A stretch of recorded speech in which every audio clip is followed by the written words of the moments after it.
Hello dear students, कैसे आप सब। हंसवानी कोचिंग क्लासेस में आपका बहुत बहुत स्वागत है। डियर स्टूडेंट्स, इससे पहले वाले लेक्चर में हमने विद्युत क्षेत्र रेखाओं का अध्ययन किया था और आशा करते हैं आपके लिए विद्युत क्षेत्र रेखाएं बहुत अच्छे तरीके से समझ में आई होंगी। तो जिन विद्यार्थियों को विद्युत क्षेत्र रेखाओं वाला टॉपिक बहुत अच्छे से समझ में आया है वो कमेंट करके जरूर बताएं।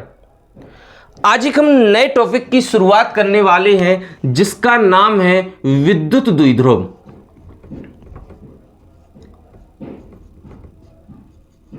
क्या नाम है? विद्युत द्विध्रुव, जिसे आप इंग्लिश में बोलते हो इलेक्ट्रिक डिपोल। अब क्या है विद्युत द्विध्रुव? भाई द्वि का मतलब तो हमें समझ में आ रहा है, दो चीजें होने वाली हैं। यहां पर यह बात यहां क्लियर है कि द्विध्रुव नाम शब्द जब यूज हो रहा है तो यहां पर दो लोग होने वाले हैं। भाई आवेश कितने प्रकार के होते हैं? तो आप बोलोगे सर आवेश भी तो दोनों प्रकार के होते हैं। एक होता है धनावेश जिसे आप पॉजिटिव चार्ज बोलते हो और एक होता है ऋणावेश जिसे आप नेगेटिव चार्ज बोलते हो। तो यह आवेश भी हमारे पास दो प्रकार के होते हैं, एक पॉजिटिव चार्ज और दूसरा नेगेटिव चार्ज। अब हम क्या करें द्विध्रुव बनाने के लिए? हमारे पास दो आवेश हमें लेना है। यहां पर ये दोनों आवेश परिमाण में समान होने चाहिए। परिमाण में समान होने का मतलब है कि पहले आवेश का जो मान है दूसरे आवेश का भी वही मान आना चाहिए, कि वैल्यू समान होनी चाहिए। लेकिन ये दोनों आवेश होने चाहिए विपरीत। विपरीत का मतलब क्या हुआ कि अगर पहला आवेश अगर आप पॉजिटिव ले रहे हो तो फिर दूसरा आपको क्या लेना है? नेगेटिव लेना है।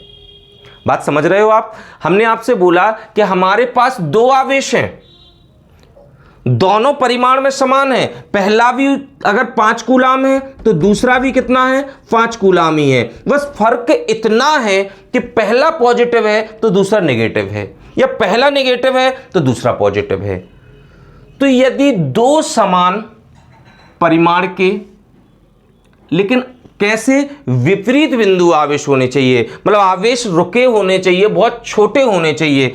तो दो समान परिमाण के, तो भैया हमने दो आवेश मान लिए, पहले का भी परिमाण Q है, दूसरे का भी परिमाण क्या है? Q है।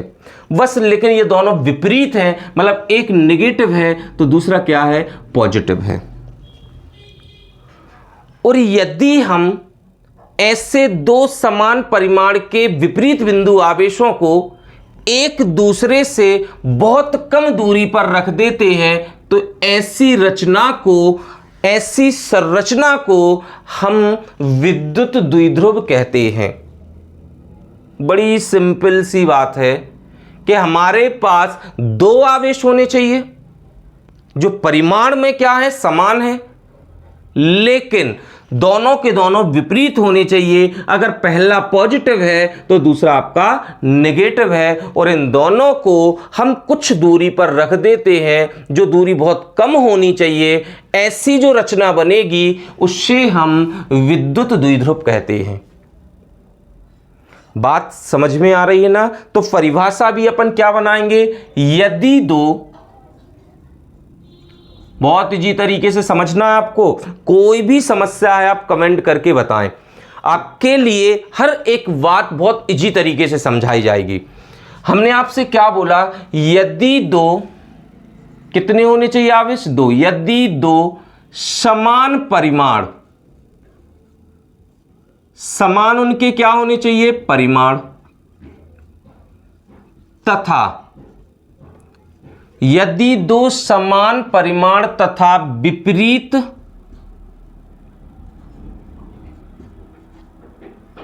बिंदु आवेश, भाई उनके परिमाण तो समान है लेकिन दोनों कैसे हैं? विपरीत। और कौन से आवेश है? बिंदु आवेश, मतलब एक जगह रुके रहने वाले हैं, छोटे छोटे आवेश हैं। तो यदि दो समान परिमाण तथा विपरीत बिंदु आवेशों को एक दूसरे से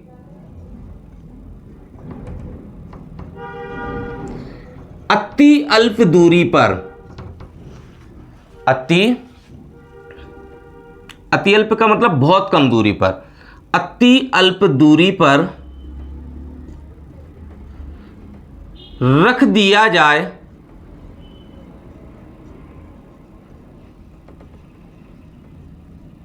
रख दिया जाए तो इस संरचना को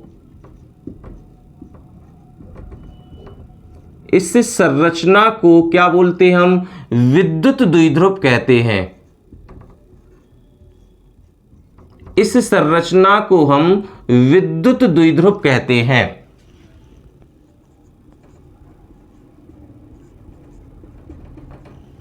बात समझ में आ रही है? हमने आपसे ये बोला कि मान लो हमारे पास दो आवेश हैं, दोनों के परिमाण आपस में समान हैं, बस दोनों विपरीत हैं, मतलब एक नेगेटिव है और दूसरा क्या है? पॉजिटिव है। एक नेगेटिव है और दूसरा क्या है? पॉजिटिव है। तो भैया एक नेगेटिव दूसरा पॉजिटिव, ऐसे दो आवेश हम ले लें और दोनों आवेशों को हम अति अल्प दूरी पर रख दें, तो उस टाइम पर जो संरचना बनेगी उससे हम क्या बोलेंगे? विद्युत द्विध्रुव कहते हैं। क्या कहते हैं उसे? हम विद्युत द्विध्रुव कहते हैं। अब अगर हम इसको और आगे करें, अब आप देख रहे होंगे कि जैसे मान लो पहला आवेश ये है और दूसरा आवेश ये है, तो यहां पर हम क्या लिखेंगे कि दोनों आवेशों को, जो दोनों आवेश हैं आपके, दोनों आवेशों को मिलाने वाली रेखा को, दोनों आवेशों को मिलाने वाली रेखा को हम क्या बोलते हैं? द्विध्रुव अक्ष कहते हैं। भाई जो दोनों आवेशों को मिलाने वाली रेखा है उसे हम क्या बोलते हैं? द्विध्रुव अक्ष कहते हैं।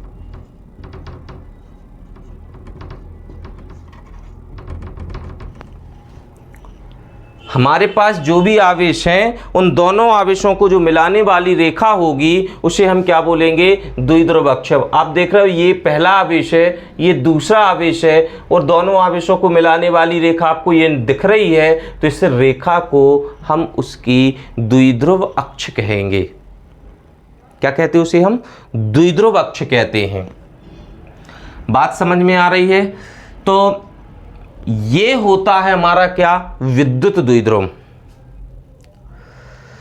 अब दूसरी अगर हम बात करें, एक और हमें चीज यहां पर सीखना है, क्योंकि आगे चल के जब हम डेरिवेशन करेंगे तो उसकी जरूरत पड़ेगी। द्विध्रुव आघूर्ण।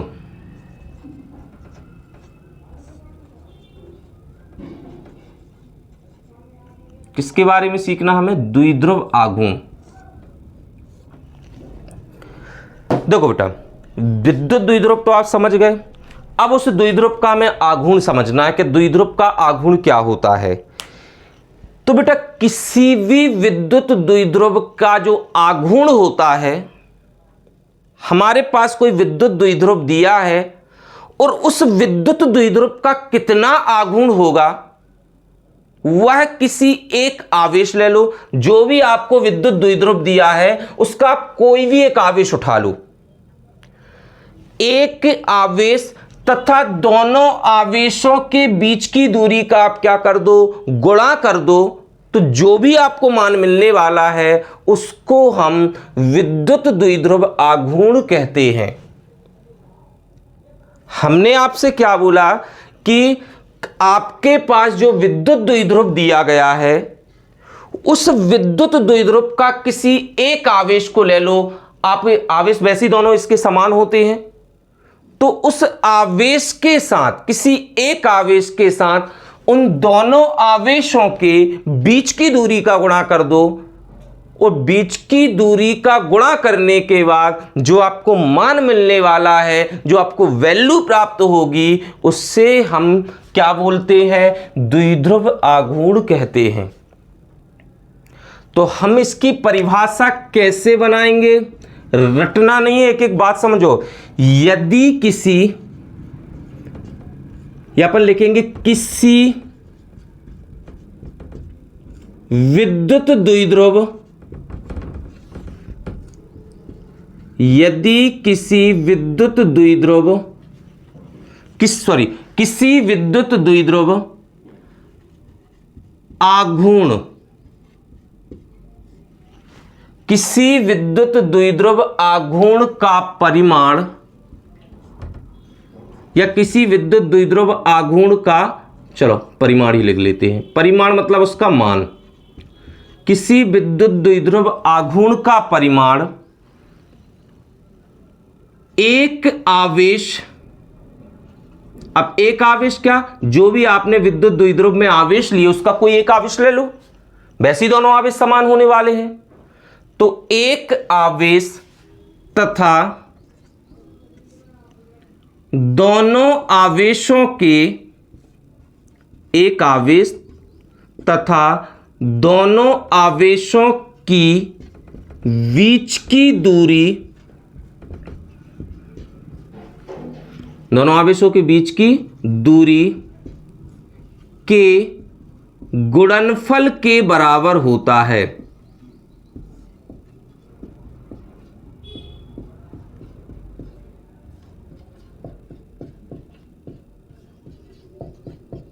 क्लियर भाई, हमारे पास जो विद्युत द्विध्रुव आघूर्ण का परिमाण होने वाला है, जो विद्युत द्विध्रुव आघूर्ण का मान होने वाला है, वो एक आवेश ले लो आप द्विध्रुव का, और उस एक आवेश के साथ दोनों आवेशों के बीच की दूरी का क्या कर दो, गुणनफल, जो भी मान आएगा वो उसका क्या कहलाएगा, विद्युत द्विध्रुव आघूर्ण। अब अगर हम मान लें कि माना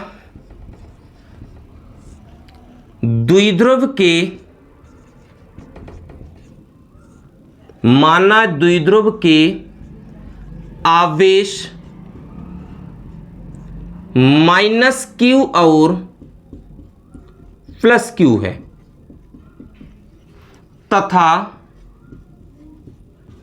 इनके बीच की दूरी,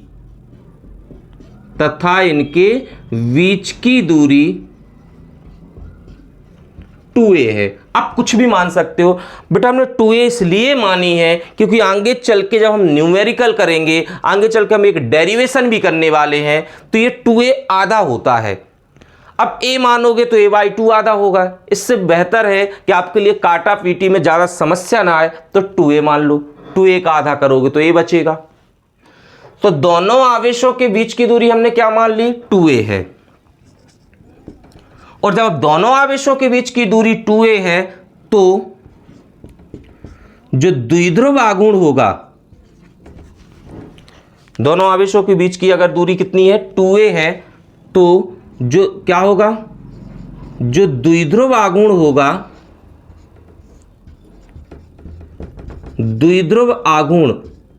होगा, जिसे हम किससे प्रदर्शित करते हैं, P से करते हैं, तो द्विध्रुव आघूर्ण P बराबर एक आवेश क्या होगा, मान लिया हमने Q, आवेश तो दोनों बराबर, ये भी Q है, ये भी Q है, बस एक पॉजिटिव है एक नेगेटिव, इससे कोई फर्क नहीं पड़ने वाला। और दोनों आवेशों के बीच की दूरी कितनी है, 2a है। मतलब जो P का मान है वो कितना होता है, 2QA, या P बराबर कितना होता, Q इंटू 2a। इसको गुणा कर दोगे तो आप ऐसा लिख सकते हैं 2QA। बात समझ में आ रही है कि नहीं आ रही, यहां तक क्लियर। अब देखो बेटा, जो द्विध्रुव आघूर्ण है, द्विध्रुव आघूर्ण की अगर हम बात करें तो इसका मात्रक भी तो होगा। तो द्विध्रुव आघूर्ण का एसआई पद्धति में मात्रक,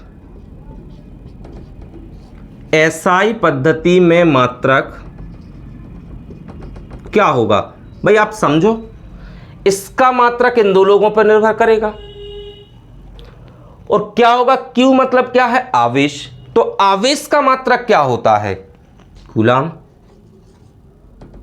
आवेश का मात्रक क्या होता है, कूलाम, इंटू 2a क्या है, बीच की दूरी, और बीच की दूरी मतलब दूरी का मात्रक बताना है, तो दूरी का मात्रक क्या होता है, मीटर। इसका मतलब क्या हुआ कि जो द्विध्रुव आघूर्ण है उसका एसआई पद्धति में मात्रक क्या होगा, कूलाम गुणित मीटर होता है। कूलाम गुणित क्या होता है, मीटर होता है। तथा सीजीएस पद्धति में, अगर हम बात करें सीजीएस पद्धति में मात्रक की, सीजीएस पद्धति में मात्रक क्या होगा, तो आपको सिखाया था कि कूलाम जो है उस सीजीएस पद्धति में जब जाता है, आवेश का मात्रक सीजीएस पद्धति में क्या होता है, स्थित कूलाम। तो ये हो जाएगा स्थित कूलाम। और सभी लोग जानते हैं सीजीएस पद्धति में जो दूरी का मात्रक होता है वो होता है सेंटीमीटर। तो भैया इसका क्या हो जाएगा, सीजीएस पद्धति मात्रक स्थित कूलाम गुणित सेंटीमीटर। आपको ये दोनों डेफिनेशन समझ में आई? कोई डाउट है आपके लिए? पहली बात हमने क्या बोली, विद्युत द्विध्रुव किसे कहते हैं। तो विद्युत द्विध्रुव के लिए आपको क्या करना है कि हमारे पास दो समान आवेश लेना है, लेकिन ये आवेश परिमाण में तो समान होने चाहिए, लेकिन दोनों एक दूसरे के विपरीत होने चाहिए। मतलब एक पॉजिटिव है तो दूसरा नेगेटिव होना चाहिए। और ये ऐसे आवेशों को अगर हम एक दूसरे से कुछ दूरी पर रख देते हैं, जो दूरी बहुत कम होनी चाहिए, तो वहां पर जो संरचना बनती है उससे हम क्या बोलते हैं, द्विध्रुव कहते हैं। और उन दोनों आवेशों को मिलाने वाली जो रेखा होती है उससे हम द्विध्रुव अक्ष कहते हैं। इतनी बात समझ में आ रही है? और द्विध्रुव आघूर्ण क्या है? तो ये आपने जो विद्युत द्विध्रुव बनाया था, विद्युत द्विध्रुव में कितने आवेश होते हैं, दो आवेश, और दोनों कैसे होते हैं, समान। तो उन दोनों में से कोई एक आवेश लो, उस एक आवेश के साथ अगर आप दोनों आवेशों के बीच की दूरी जो भी आपने मानी है उसका आप क्या कर दो, आवेश के साथ गुणा कर दो, तो जो भी मान आएगा वो उसका क्या कहलाएगा, द्विध्रुव आघूर्ण कहलाएगा। क्लियर हो रही यहां तक बात? और जो द्विध्रुव आघूर्ण का एसआई पद्धति में मात्रक है वो क्या होगा, तो भैया इन दोनों लोगों पर निर्भर कर रहा है इसका मात्रक द्विध्रुव आघूर्ण का। तो क्यू क्या है, आवेश, और आवेश का मात्रक क्या होता है, कूलाम। 2a क्या है, बीच की दूरी, और बीच की दूरी का मात्रक मतलब दूरी का जो मात्रक होता है वो क्या होता है, मीटर। तो इसलिए द्विध्रुव आघूर्ण का मात्रक क्या होगा, कूलाम गुणित मीटर होता है। और सीजीएस पद्धति में स्थित कूलाम गुणित सेंटीमीटर है। तो यहां तक बात समझ में आ रही है कि नहीं आ रही? जितने विद्यार्थियों को यहां तक की बात ठीक तरीके से समझ में आई है वो कमेंट करके जरूर बताएं। साथ ही आपको ये दोनों डेफिनेशन लिख लेनी है, ठीक है।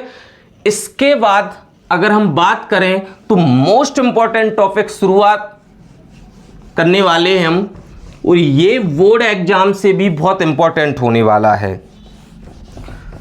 तो एक एक बात को गहराई से समझना है। जिसको जो समस्या हो वो कमेंट करके जरूर बताना है। आप लोग क्या करते हो, कमेंट करके कुछ भी नहीं बताते हो कि समझ में आया कि नहीं आया, क्योंकि अगर आप बताओगे कि सर हमें यहाँ दिक्कत है तो हम आपके लिए उस दिक्कत का सॉल्यूशन देंगे।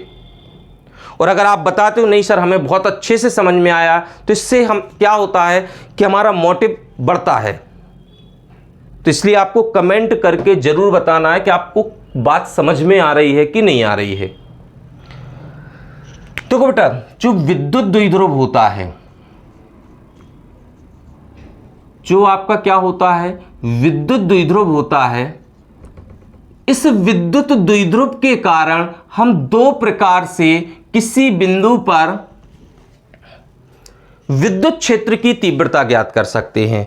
मतलब इस विद्युत द्विध्रुव, जैसे हमने ये संरचना बना दी, एक पे हमने माइनस लिख दिया, एक पे प्लस क्यू लिख दिया, तो बताओ इस संरचना को आप क्या बोलोगे?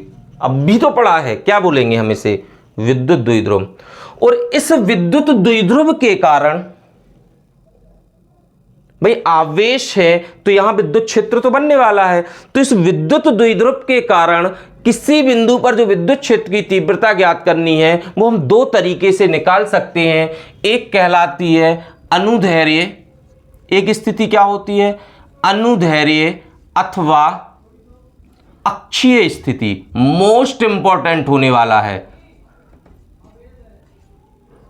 अक्षीय स्थिति।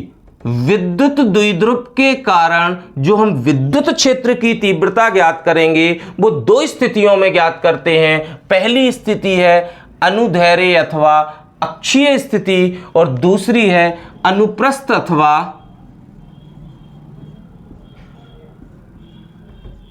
निरक्षीय स्थिति। निरक्षीय स्थिति। हमने आपसे क्या बोला कि विद्युत द्विध्रुव के कारण हम दो प्रकार से, विद्युत द्विध्रुव के कारण जो उत्पन्न विद्युत क्षेत्र है और उस विद्युत क्षेत्र में अगर हमें तीव्रता को ज्ञात करना है तो हम दो स्थितियों में ज्ञात कर सकते हैं। पहली स्थिति क्या है? अनुदैर्ध्य अथवा अक्षीय स्थिति। नाम से और अक्षीय मतलब जो भी बिंदु हम लेंगे इन दोनों को मिलाने वाली रेखा की अक्ष में ही लेंगे। और दूसरी क्या होती है? अनुप्रस्थ अथवा निरक्षीय स्थिति। मतलब यहां पर जो हम बिंदु लेंगे जहां तीव्रता ज्ञात करनी है वो इसकी अक्ष में नहीं होने वाली, नाम ये निरक्षीय। तो भैया पहली स्थिति है अनुदैर्ध्य अथवा अक्षीय स्थिति और दूसरी हम किसके द्वारा ज्ञात करेंगे? अनुप्रस्थ अथवा निरक्षीय स्थिति। तो आज हम इसकी शुरुआत करेंगे और इसकी एक एक बात को समझेंगे। कल की क्लास में हम इस वाले को सॉल्व करेंगे, तो आपको वीडियो को अंत तक देखना है क्योंकि ये बहुत ज़्यादा आईएमपी क्वेश्चन होने वाला है आपके बोर्ड एग्जाम में। एमपी बोर्ड वालों के लिए तो ये मोस्ट इंपॉर्टेंट होता है। ये लगभग एक साल बाद पूछा ही जाता है, इस साल नहीं तो अगली साल पूछा जाएगा, या ज़्यादातर ये क्वेश्चन बहुत इंपॉर्टेंट होने वाला है, इसलिए आपको लास्ट तक वीडियो जरूर देखना है। तो हम किसके कारण? विद्युत द्विध्रुव के कारण किस स्थिति में? अक्षीय स्थिति में ज्ञात करेंगे। तो हम लिखेंगे यहां पर हेडिंग क्या लगाएंगे? विद्युत द्विध्रुव के कारण। किसके कारण भैया? विद्युत द्विध्रुव के कारण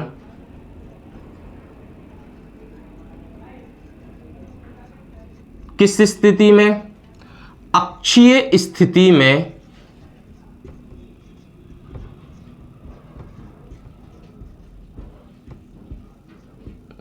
क्या ज्ञात करना हमें? विद्युत क्षेत्र की तीव्रता।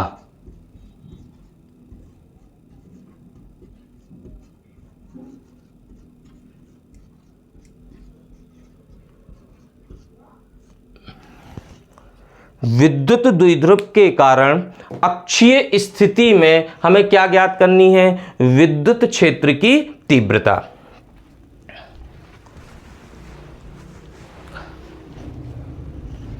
ठीक है, चलो भैया। तो सबसे पहले हम एक विद्युत द्विध्रुव का निर्माण करते हैं। विद्युत द्विध्रुव कैसे बनेगा? हमें दो आवेश लेना है। मान लो एक बिंदु आवेश ये है और दूसरा बिंदु आवेश आपका, एक मिनट, एक बिंदु आवेश हमारा ये है और दूसरा बिंदु आवेश हमारा ये है। क्लियर? अब भैया ये दोनों आवेश समान है, बस विपरीत क्यों है? क्योंकि एक नेगेटिव है और दूसरा हमारा क्या है? पॉजिटिव है। और ये इन दोनों को मिलाने वाली क्या है? रेखा है। इतनी बात समझ में आ रही? अच्छा जल्दी से बताओ, दोनों आवेशों के बीच की दूरी कितनी है? तो दोनों आवेशों के बीच की दूरी हमने क्या मानी है? 2a मानी है। मान लो ये द्विध्रुव का एक मध्य बिंदु है जिसका नाम क्या है? O है। और इस मध्य बिंदु से हम कुछ दूरी पर एक बिंदु लेंगे जहां पर हम विद्युत क्षेत्र की क्या करेंगे? तीव्रता ज्ञात करेंगे। तो हम मान ले रहे कि इस मध्य बिंदु O से कुछ दूरी पर, मान लो यहां कहीं, यहां तक तो आपका द्विध्रुव होगा, यहां से कुछ दूरी पर हमने एक बिंदु लिया जिसका नाम हम P दे सकते, कुछ भी नाम दे दो। यहां पर हम विद्युत क्षेत्र की तीव्रता ज्ञात करेंगे और इस बिंदु P की जो दूरी है वो मध्य बिंदु से कितनी होने वाली है? R दूरी है। कितनी दूरी होने वाली है? R। इतनी बात समझ में आ रही है? हमने R दूरी पर एक बिंदु ले लिया P, जहां पर हम विद्युत क्षेत्र की क्या करेंगे? तीव्रता।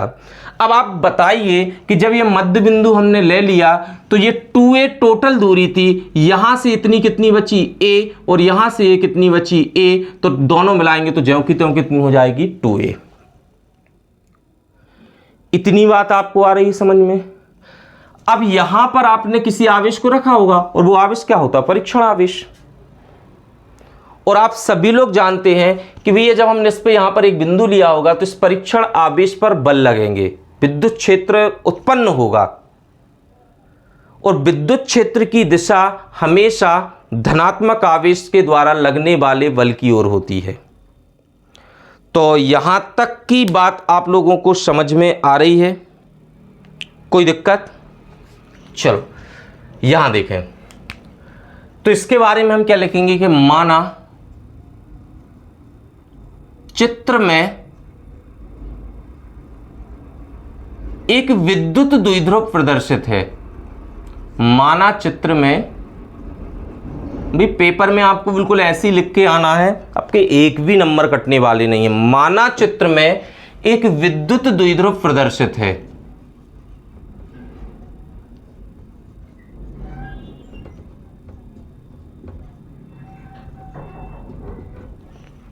ठीक है, जिसके -q व +q दो आवेश है, जिनके बीच की दूरी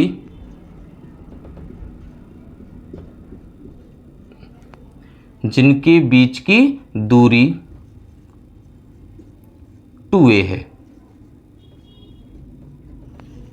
हमारे पास दो आवेश हैं इसके, -q और +q, और इन दोनों आवेशों के जो बीच की दूरी है वो हमने 2a मानी है। विद्युत द्विध्रुव जिस माध्यम में रखा है, अब भाई विद्युत द्विध्रुव को कहीं तो रखा होगा, तो विद्युत द्विध्रुव जिस माध्यम में रखा है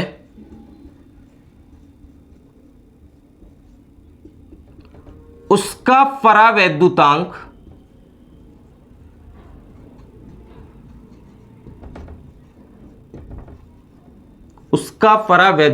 K है। यह बात हमने बता दी कि विद्युत द्विध्रुव जिस भी माध्यम में रखा है उसका परावैद्युतांक क्या है? K है। द्विध्रुव के, और आगे हम क्या लिखना चाहेंगे यहां पर, और हमने क्या किया कि भैया द्विध्रुव के जो भी आपने डायग्राम में किया वो सब लिख दो। द्विध्रुव के किस बिंदु से? मध्य बिंदु से, बीचों बीच के बिंदु से। द्विध्रुव के मध्य बिंदु O से कितनी दूरी पर? r मीटर दूरी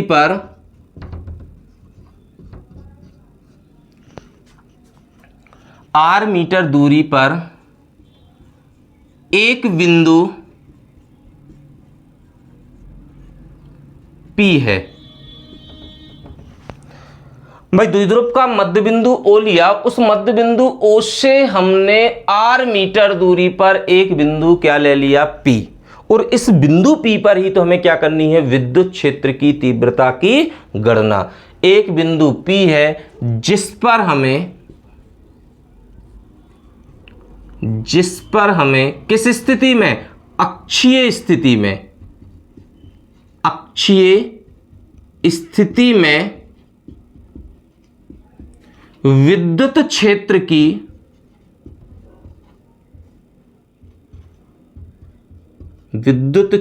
की गणना करनी है।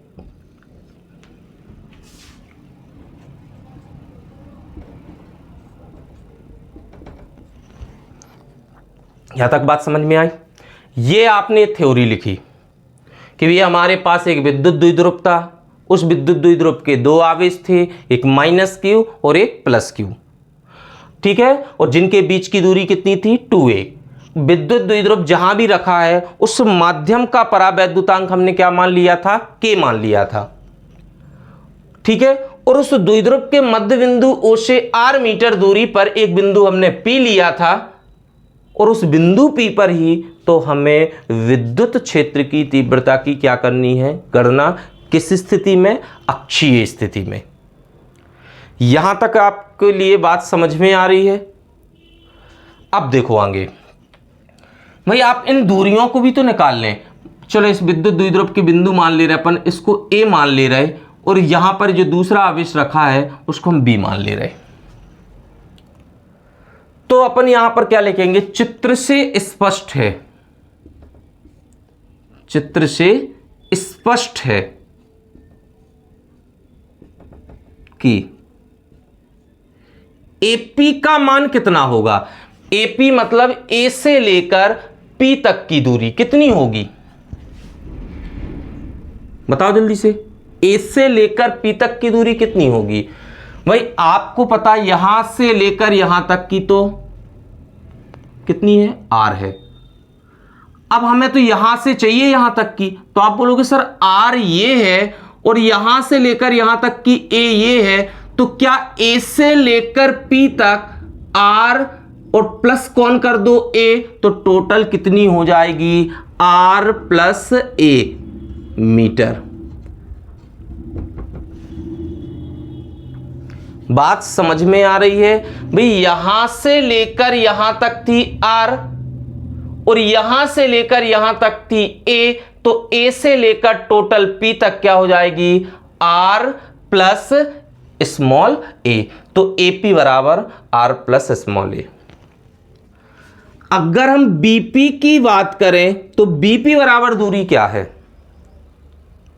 कहां है BP, ये है B से लेकर P तक, तो ये इतनी दूरी तो यहां कहीं नहीं दी, लेकिन आप समझो बहुत अच्छे से, तो यहां से लेकर टोटल यहां तक कितनी है R, और इतने में से अगर हम ये वाली दूरी इतनी क्या कर दें कम, और कम कितनी करेंगे A, ये कम हो जाएगी तो इतनी बचेगी कि नहीं बचेगी। टोटल यहां से यहां तक है R और यहां तक कितनी, यहां से यहां तक A, तो ये इतनी तो हमें क्या करनी है कम, मतलब BP बराबर क्या होगी R माइनस A मीटर। इतनी बात समझ में आ रही है, यहां तक कितनी होगी R माइनस A मीटर। कोई दिक्कत, ये हमने दोनों दूरियां निकाल ली। अब हमें विद्युत क्षेत्र की क्या निकालनी है, तीव्रता।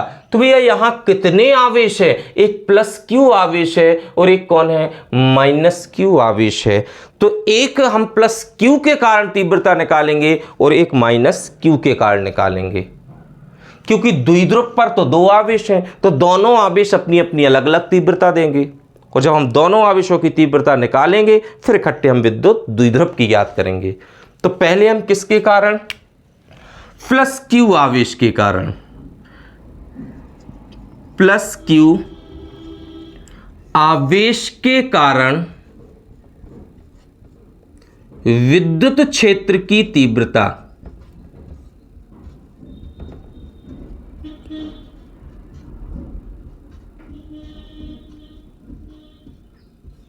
ठीक है। किस आवेश के कारण निकाल रहे हैं अभी हम, प्लस Q आवेश के कारण विद्युत क्षेत्र की तीव्रता। विद्युत क्षेत्र की तीव्रता को हम किससे प्रदर्शित करते हैं, E से। चूंकि यहां दो तीव्रताएं आने वाली हैं, एक प्लस की और एक माइनस की, तो हम प्लस वाली को मान ले रहे E1।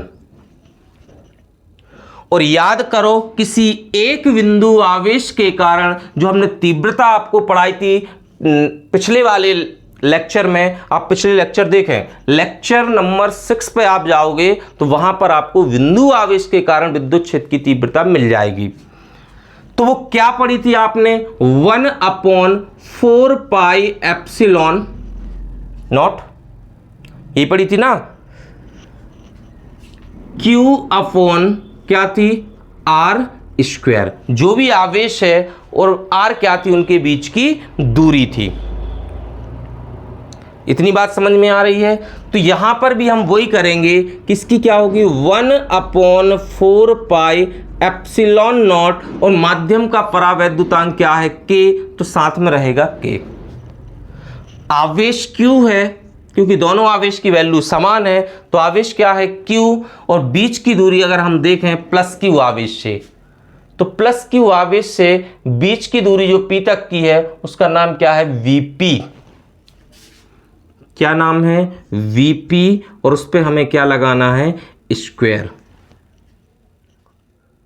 लेकिन विद्युत क्षेत्र की दिशा क्या होगी इसमें, तो आप यहां से समझें कि विद्युत क्षेत्र की दिशा सदैव लगने वाले बल की दिशा में होगी, और जिस बिंदु पर हम तीव्रता की गणना करते हैं उस बिंदु पर हम परीक्षण धनावेश को मानते हैं। और परीक्षण आवेश कैसा होता है? धनावेश। तो बताइए, ये पॉजिटिव और यहां पर भी हम पॉजिटिव की कल्पना कर रहे हैं, तो ये इस तरफ आएगा कि उस तरफ जाएगा? तो सजातीय आवेशों में तो प्रतिकर्षण लगता है, मतलब इस पर बल इस तरफ लगेगा, तो प्लस क्यू की भी तीव्रता इस तरफ होगी E1। मतलब किस दिशा में होगी? V से P की ओर। तो इसकी दिशा होगी BP वेक्टर दिशा में। क्या हमें VP का मान पता है? बिल्कुल पता है। कितना है? R-A। तो हम यहां पर लिखेंगे E1 बराबर 1/4 pi epsilon not into K, Q upon VP की जगह हम लिख देंगे R-A। और उसका क्या लगा है? स्क्वायर, तो लग जाएगा होल स्क्वायर। इसको हम इक्वेशन नंबर फर्स्ट दे देंगे। तो बेटा ये किसके कारण तीव्रता मिल गई हमें? प्लस क्यू आवेश के कारण।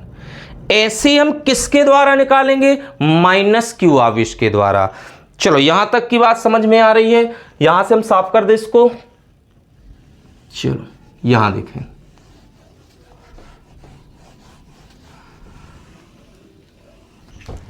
अब हम किसके द्वारा निकालेंगे? माइनस क्यू आवेश के कारण।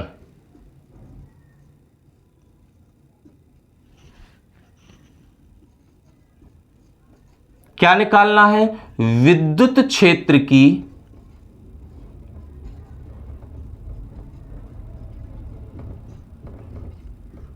तीव्रता। और अब भी हमने पढ़ा क्या होती विद्युत क्षेत्र की तीव्रता। इसकी तीव्रता को हमने E1 माना है, तो इसकी तीव्रता को हम E2 मान लेंगे। और क्या होगी ये भी? 1/4 pi epsilon not into K। आवेश यहां भी Q है, क्योंकि दोनों आवेश के परिमाण तो क्या है? आपस में समान है। चलो साथ में बीच की दूरी। अब ये जब हम माइनस क्यू आवेश लेंगे, तो जिस बिंदु पर हम ज्ञात करेंगे उस बीच की दूरी का नाम तो A से लेकर कहां तक है? P तक। मतलब यहां बीच की दूरी होने वाली है AP। और उस बीच की दूरी का क्या होता है? स्क्वायर। तो हम भी यहां क्या लगाएंगे? स्क्वायर। ये गलती नहीं करना कि यहां सर R का स्क्वायर लगाना था, यहां भी तो R है। तो भैया जिस आवेश के कारण हम तीव्रता ज्ञात करते हैं, उस आवेश से उस बिंदु तक की दूरी लिखनी होती है। तो यहां इस आवेश से हम ज्ञात कर रहे हैं, इस बिंदु पर हम ज्ञात कर रहे हैं, तो भैया यहां से लेकर यहां तक की दूरी AP होगी। तो हमने यहां पर किसकी दूरी का नाम क्या दिया? AP। और उसका क्या लगाएंगे? स्क्वायर। क्या आपको AP का मान पता है? बिल्कुल, हम निकाल चुके थे। AP का मान कितना है? R+A। अच्छा पहले अपन यहां किसकी दिशा लिखते हैं। इसकी क्या दिशा होगी? माइनस क्यू आवेश के कारण विद्युत क्षेत्र की तीव्रता की दिशा क्या होगी? तो विद्युत क्षेत्र की तीव्रता की दिशा सदैव लगने वाले बल की ओर होती है। भाई परीक्षण आवेश हमेशा धनावेश, और ये क्या है? ऋणावेश। तो धन और ऋण एक दूसरे को क्या करेंगे? आकर्षित। मतलब इसके विद्युत क्षेत्र की तीव्रता की दिशा इस तरफ होने वाली है E2। तो किसकी ओर? P से किसकी ओर? A की ओर। तो ये होगी PA वेक्टर दिशा में।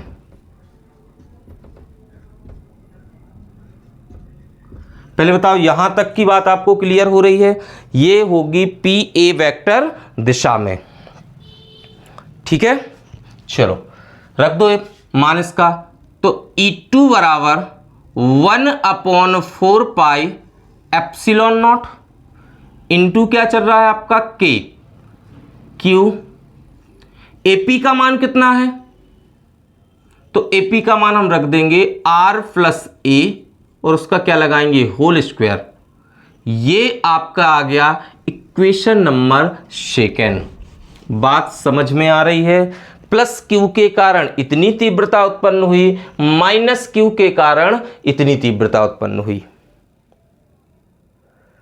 तो यहां तक किसी को कोई समस्या है? नहीं है। अगर है तो कमेंट करके जरूर बताएं। चलो ये हमारा यहां तक हो गया, लेकिन भैया ये तो एक एक आवेश के कारण है, हमें तो पूरे द्विध्रुव के कारण निकालनी है।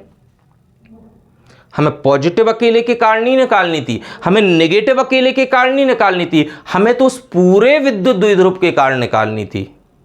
तो अब हम पूरे विद्युत द्विध्रुव के कारण लिखेंगे। तो यहां तक आपके लिए नोट डाउन करते चलना है। चलो अब यहां देखो बेटा,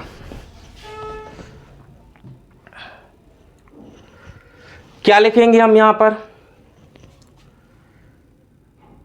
अगर आप अच्छे से देखो तो E1 व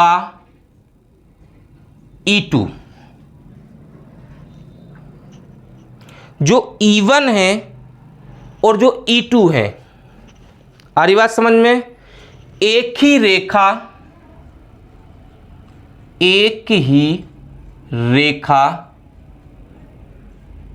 के अनुदिश, एक ही रेखा के तो अनुदिश हैं, एक ही रेखा पर हैं, एक ही रेखा के अनुदिश विपरीत दिशा में है। लेकिन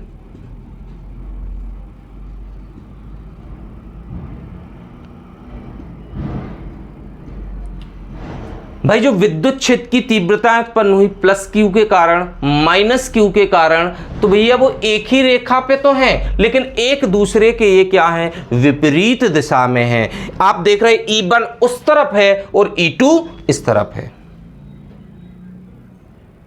समझ में आ रही बात? E1 कहां है, उस तरफ है, और E2 कहां है, इस तरफ है। भाई एक ही बिंदु पर दो लोग उल्टे काम कर रहे, एक कह रहा हम इस तरफ जाएंगे, दूसरा कहेगा हम इस तरफ जाएंगे, तो दोनों का विरोध हो रहा है, और जहां विरोध होगा वहां वैल्यू घटेगी। भाई जहां पर दो लोग एक दूसरे का विरोध करेंगे वहां पर मान बढ़ेगा कि घटेगा? तो 100% वहां मान घटेगा। और घटेगा कैसे? बड़े में से छोटा घटेगा। तो भैया E1 हमेशा बड़ा है क्योंकि ये प्लस विद्युत क्षेत्र की तीव्रता है, और E2 का मान कैसा है, छोटा है। तो E1 व E2 एक ही रेखा के अनुदिश विपरीत दिशा में है, एवं E1 का परिमाण, जो E1 का परिमाण है, E1 का परिमाण E2 के परिमाण से अधिक है। जो E1 का परिमाण है वो E2 के परिमाण से अधिक है। इतनी बात आपको समझ में आ रही? मतलब E1 वाली जो वैल्यू है वो ज्यादा है, किससे? E2 से अधिक है। और दिशा अगर विपरीत है तो वे घटेंगे, अधिक है। इसलिए बिंदु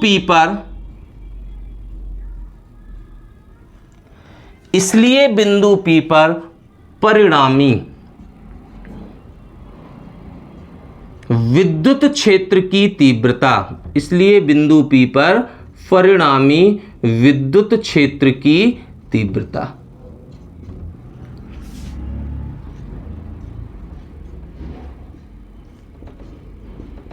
भाई एक उस तरफ है दूसरा इस तरफ है, एक दूसरे का विरोध कर रहे हैं, तो कुल कितना मान मिलेगा? आप ज्यादा वाले में से कम वाले का विरोध घटा दो, आपके लिए कुल वैल्यू मिल जाएगी। मतलब अगर परिणामी विद्युत क्षेत्र, परिणामी का मतलब होता कुल मान निकालना, जो बच रहा है वहां, तो परिणामी विद्युत क्षेत्र की तीव्रता, परिणामी विद्युत क्षेत्र की तीव्रता जिसे हम E मान लेते हैं, तो E का जो मान होगा वो E1 में से किसका विरोध हो रहा है? E2 को हम क्या कर देंगे? घटा देंगे। तो E बराबर E1 माइनस E2 रख दो मान। तो E को लिखेंगे, E1 का मान कितना है आपको समीकरण 1 में दिया था, कितना था समीकरण 1 में? 1/4 पाई एप्सिलॉन नॉट, फिर क्या था अपना Q, अपॉन में क्या था? R माइनस ए का whole square, R minus A का क्या था? Whole square. फिर क्या लगा है? माइनस E2 का मान कितना है, तो 1/4πε0। E2 का तो यही दिख रहा है, इंटू कितना था K, यहां भी इंटू K है, फिर क्या है Q अपॉन यहां है R प्लस A का होल स्क्वायर। अब अगर आप यहां देखो, इसको सॉल्व करने जाओ तो आप दोनों में एक देखो, यहां पर भी ऊपर Q कॉमन दिख रहा है, इस वाले में भी और इस वाले में भी, तो Q को ऊपर से यहां से अंश से कॉमन निकाल दो। नीचे आप दोनों में देखो तो क्या दिख रहा है, 4πε0 इंटू K, 4πε0 इंटू K, तो ये भी कॉमन आ गया, 4πε0 इंटू K। तो क्या बचा, जब ये कॉमन आ गया ऊपर से, तो ऊपर क्या बचा, 1/r माइनस ए का होल स्क्वायर, माइनस लगा तो हम भी क्या लगाएंगे, माइनस, और नीचे क्या बचा, यहां पर बचा r प्लस ए का होल स्क्वायर। ये हमारा अंदर बचा। पहले बताइए यहां तक की बात समझ में आ रही है, किसी को कोई समस्या है यहां तक, ठीक है। चलो अब हम इसको सॉल्व करेंगे। आप देख रहे हैं 1/r माइनस ए के स्क्वायर में से ये वाली वैल्यू को हमें क्या करना है, घटाना है। क्या करेंगे, हम इसको घटाएंगे। तो क्या करना है, फिर इसको यहां से साफ कर दें। चलो करते हैं सॉल्व।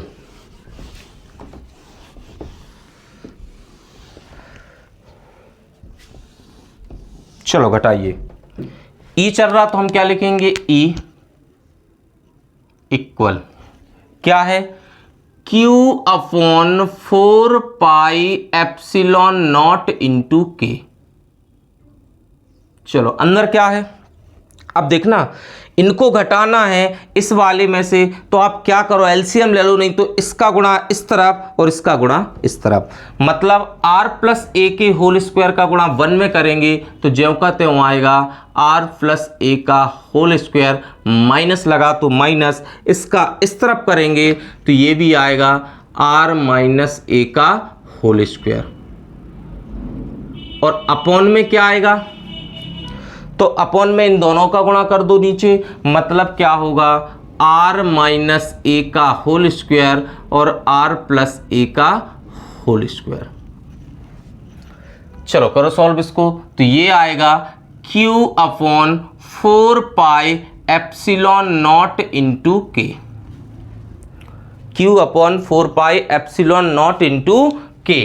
अब यहां अगर आप देखो तो एक क्या बन रही है, यहां पर सर्वसमीका a प्लस वी का होल स्क्वायर वाली, तो इस सर्व समीकरण के हिसाब से एक का काम ये r कर रहा है, v का काम ये a कर रहा है, मतलब क्या होगी, ये एक का स्क्वायर मतलब r स्क्वायर, b का स्क्वायर मतलब a स्क्वायर प्लस 2ab, तो 2 एक का काम r और v का काम a। यहां तक बात समझ में आ रही है।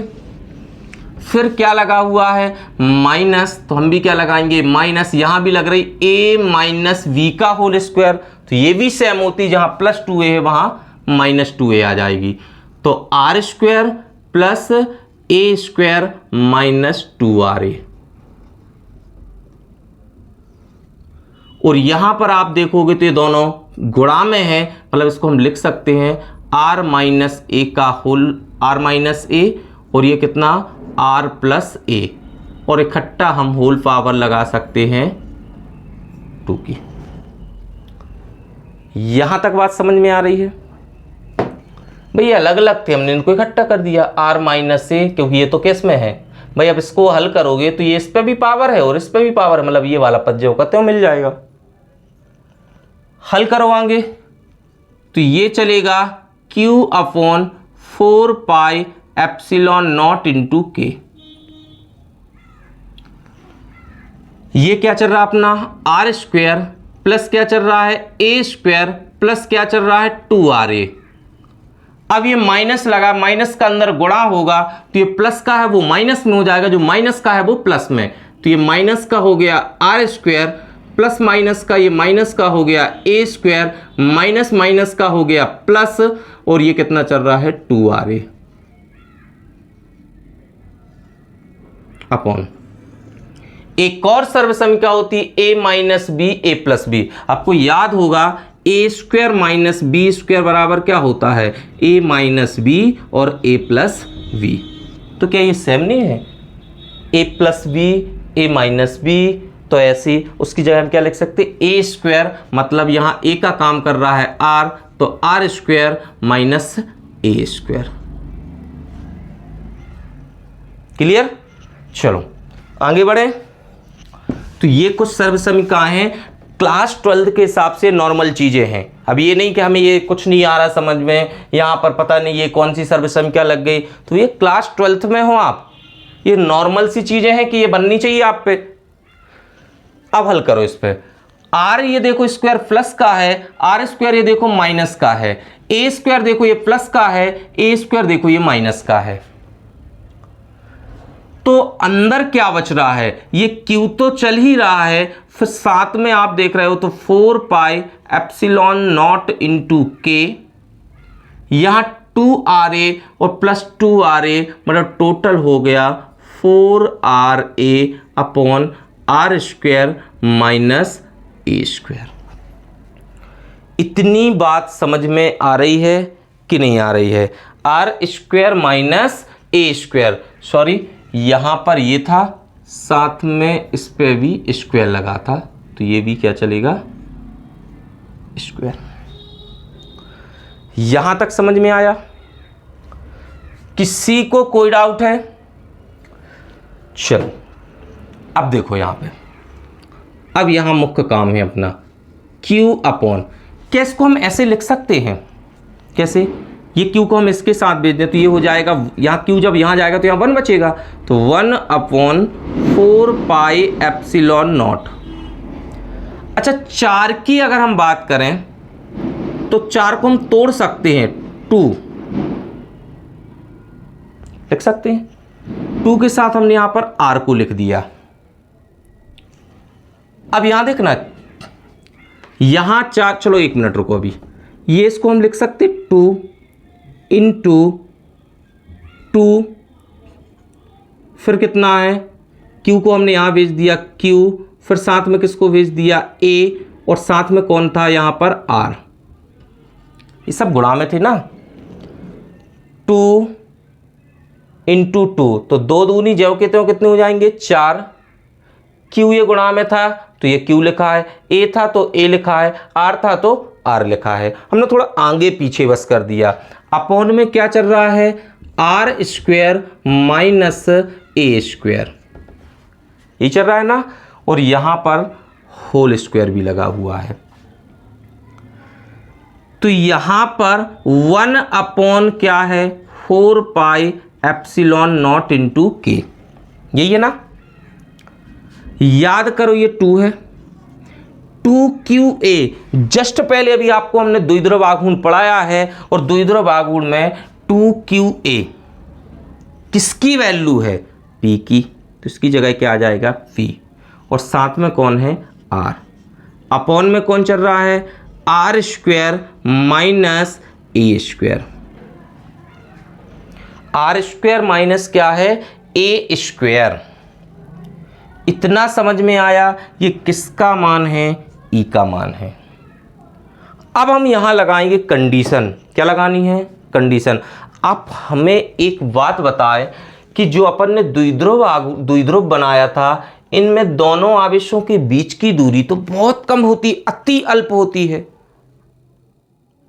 तो कंडीशन हमें ये लगानी है कि जो R है वो बहुत ज्यादा बड़ा मान है, जो R वाली दूरी है वो बहुत ज्यादा है, जबकि A वाली वैल्यू बहुत कम है।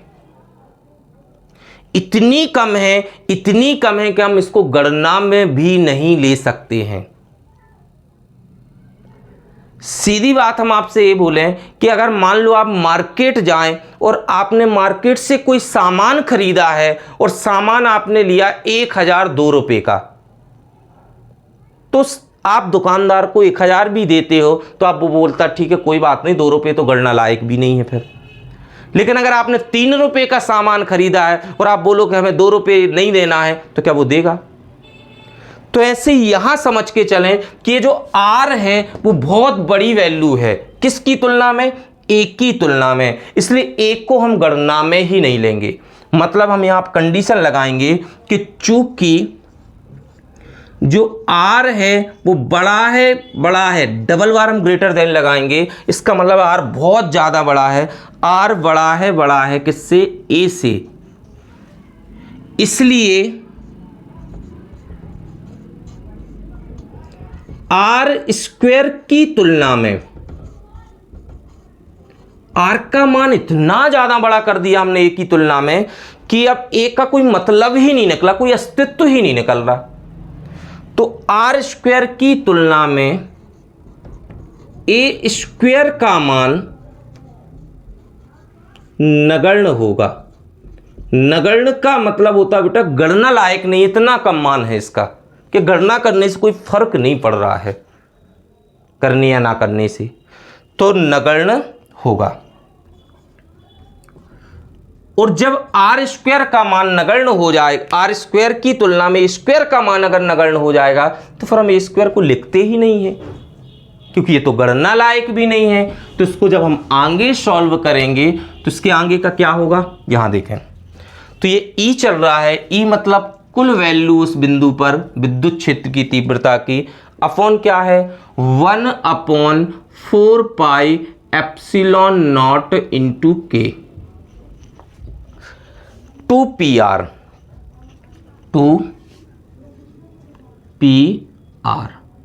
Upon R square. A square अब हम नहीं लिखेंगे क्योंकि ए स्क्वायर को तो हमने नगण्य मान लिया, तो यहां पर भी स्क्वायर लगा हुआ है, तो यहां पर क्या रहेगा? R square. अंदर बचेगा आर स्क्वायर और उस पर भी क्या लगा है? स्क्वायर। क्लियर?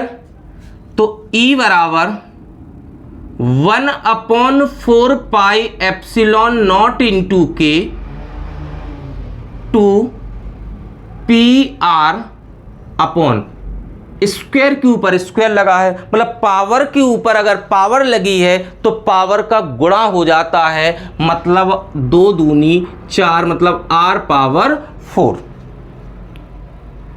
अब यहां देखो नीचे R के ऊपर पावर 4 है और ऊपर R के ऊपर पावर 1 है, मतलब इस एक पावर से यहां की एक पावर कैंसिल होगी, तो यहां बचेगी E बराबर 1/4 पाई एप्सिलॉन नॉट इंटू के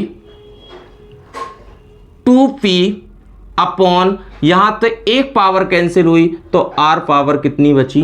3। समझ में इतनी आ रही बात? कोई डाउट है? अब हम इस के का मान भी रखते हैं, तो बेटा इसको याद रखना हमेशा, वायु या निर्वात में के बराबर 1 होता है। जो वायु या निर्वात की भी अगर हम बात करें तो वायु या निर्वात का परावैद्युतांक क्या होता है? 1 माना जाता है, 1 होता है। और अगर हम ये 1 लिखें तो कोई फर्क नहीं पड़ने वाला, तो E बराबर क्या आ जाएगा? 1/4 पाई एप्सिलॉन नॉट, के की वैल्यू 1 है, यहां क्या रहेगा? 2P अपॉन क्या है? R3। E क्या है? विद्युत क्षेत्र की तीव्रता, और हमने सिखाया था विद्युत क्षेत्र की तीव्रता का मात्रक होता है न्यूटन प्रति कूलाम, और यही हमारा क्या है? आंसर है। ये होती है किसी भी विद्युत द्विध्रुव के कारण अक्षीय स्थिति में उत्पन्न विद्युत क्षेत्र की तीव्रता। ये वाला व्यंजक आपके लिए बहुत अच्छे से समझना है, बहुत अच्छे से पढ़ना है। आप चाहो तो वीडियो को 2 बार देख लें, दोबारा देखने से आपके पूरे डाउट क्लियर हो जाएंगे। आ रही है बात समझ में? ठीक है, तो ये हमारा क्या है? आंसर है। साथ ही आप चैनल को लाइक करें, सब्सक्राइब करें, और अपने साथ वाले सभी दोस्तों के लिए शेयर करें, ताकि हम फिजिक्स बड़ी आसान शब्दों में सीख सकें। आपको ये वीडियो कैसा लगा कमेंट करके ज़रूर बताएं। ठीक है, इसके बाद हमें कल की क्लास में निरक्षीय स्थिति की क्या करनी है, शुरुआत। इसलिए आपको ये वाले व्यंजक का बहुत अच्छे से रिवीजन करके आना है। कोई समस्या हो तो कमेंट करके ज़रूर बताना है।